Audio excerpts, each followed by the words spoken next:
we have to do this in an orderly fashion. He says, everybody who can swim, go to the right wing and just stand there. And everybody who can't swim, go to the left wing and just stand there.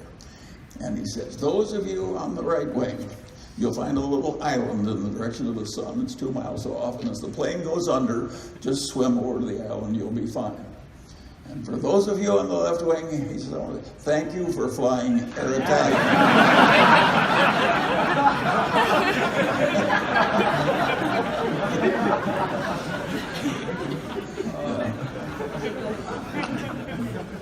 Hello, Mr. Munger. William Andresian, student at USC. Wonderful stories.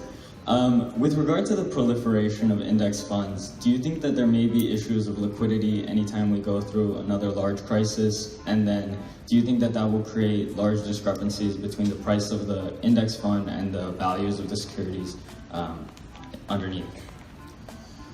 Well, the index funds of the S&P is like 75% of the market. So I don't think the exact problem you're talking about is going to be a big problem if you're talking about the S&P index. But is there a point where index funds theoretically can't work? Of course. If everybody bought nothing but index funds, the whole world wouldn't work as people expect. There's also the problem, one of the reasons you buy a big index, like the S&P, is because if you buy a small index and it gets popular, it's a self-defeating situation. When the Nifty 50 were the rage, J.P. Morgan talked everybody into buying just 50 stocks. And they didn't care what the price was, they just bought those 50 stocks. And of course, in due time, their own buying forced those 50 stocks up to 60 times earnings, whereupon it broke and everything went down by about 2/3 quite fast. In other words, if you get too much faddishness in one sector or in one narrow index, of course you can get catastrophic changes like they had with the Nifty 50 in that former era. I don't see that happening when the index is 3/4 of the whole market. The problem is the whole thing can't work perfectly forever, but it'll work for a long time.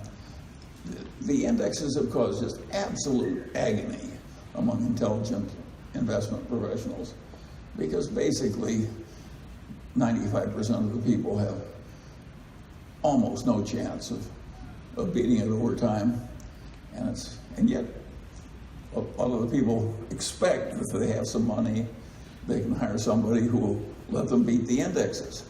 And of course, the honest, sensible people know they're selling something they can't quite deliver, and that has to be agony. Most people handle that with denial. They think it'll be better next year, or they just don't want to think about it. And I understand that. I don't really think about my own death either. But it's a terrible problem, beating those indexes. And it's a problem that investment professionals didn't happen in the past. And what's happening, of course, is that the prices for managing really big sums of money are going down, 20 basis points and so on. The people who rose in investment management didn't do it by getting paid 20 basis points. But that's where we're going, I think, in terms of people who manage big portfolios of say, American equities in the equivalent of the S&P. So it's a huge, huge problem. And it makes your generation of money managers have way more difficulties than and it causes a lot of worry and fretfulness. And I think the people who are worried and fretful are absolutely right. I would hate to manage $1 trillion in the big stocks and try and beat the indexes. I don't think I could do it. In fact, if you look at Berkshire, take out 100 decisions, which is like 2 a year. The success of Berkshire came from 2 decisions a year over 50 years. We're hardly great. we may have beaten the indexes, but we didn't do it by having big portfolios of securities and having subdivisions managing the drugs and subdivisions. And so, no, the indexes are a hell of a problem for you people. But, you know, why shouldn't life be hard? It's what had to happen, what's happened now. If you take these people doing some of those early trading by computer algorithms that worked, then somebody else would come into the same thing with the same algorithm and play the same game, and of course the returns went down. Well, that's what's happening in the whole field. Is the returns you're really going to get are being pushed down by the progress of the suns. Thank you, Mr. Munger. My name is Nick Henderson. I'm from Oakland, California.